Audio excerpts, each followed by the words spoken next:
ఎన్నో పాపాలు మూట కట్టుకుంటున్నాము. కాబట్టి ఆ మాయ నుంచి తప్పించుకోవాలంటే భగవంతుడి యొక్క పాదాల చెంతకి మనం ఉండాలి. ఎందుకంటే మాయ ఆయన ఆధీనంలో ఉన్నది కాబట్టి ఆయన్ని పట్టుకుంటే మాయ అనేటటువంటి కుక్క ఏమీ చేయలేదు. కాబట్టి పట్టుకోవాల్సిన చోట పట్టుకోకుండా మనం ఎక్కడో చూస్తూ ఉంటాం.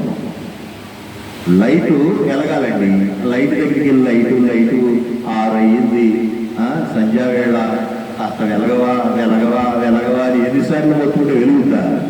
దాని మూలం ఎక్కడుందో ఆ స్విచ్ దగ్గరికి వెళ్ళేస్తే ఆ మూలాన్ని పట్టుకోవాలి. కానీ మీరు మాయని పట్టుకుంటున్నారు, ప్రపంచంలో ఉన్నటువంటి ఈ మోహాన్ని పట్టుకుంటున్నారు, ఈ ప్రపంచంలో ఉన్న ఆడంబరాన్ని పట్టుకుంటున్నారు, ఈ ప్రపంచంలో ఉన్నటువంటి నేను అనేటటువంటి అహంకారాన్ని పట్టుకుంటున్నారు, ఈ ప్రపంచంలో ఉన్నటువంటి నాది అనేటటువంటి తత్వంలో బ్రతుకుతున్నారు. కాబట్టి మీరు మాయలో పుట్టి మాయలో పెరిగి మాయలో చచ్చిపోతూ మళ్ళీ మాయా జన్మలో ఇరుక్కుపోతున్నారు.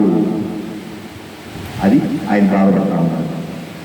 ఈ మాయ నుంచి నేను దీన్ని ఎట్లా బయటికి లాగాలా అని చూస్తూ ఉంటే నా వైపు ప్రయాణించట్లా, ఆ పారిపోదామన్నటువంటి చేపలలాగా దూరంగా పారిపోతున్నారు తప్ప నా కాళ్ళ దగ్గరికి రావట్లా.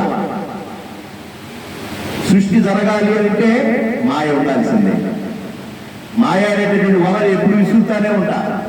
కానీ నీ ఇంటెలిజెన్స్, నీకు తెలివితేటలు ఉన్నాయి. 84 లక్షల జీవరాశుల్లో you are the only one జీవరాశి, ఇంటెలిజెన్స్ ఉన్నటువంటి జీవరాశి, తెలివితేటలు విచక్షణ ఉన్నటువంటి జీవరాశి. మిగతా అంటే అమాయకంగా మాయలో ఇరుక్కుంటాయి. తానపైన సోన తినటం, తిరగడం, చావటం అనేటటువంటి 4 ప్రక్రియల్లో ఇరుక్కుపోయి ఉంటాయి. నీకు అంతకంటే ఎన్లైట్మెంట్ ఉంది కదా, లేదా? ఎందుకు లేదు? కిందకు చూస్తేనేమో భయంకరమైన పాతాళాలకు కూడా ప్రయాణం చేయగలిగినటువంటి పరిస్థితుల్లో ఉన్నావు, సబ్మెరైన్ లాంటివన్నీ చేసుకుని.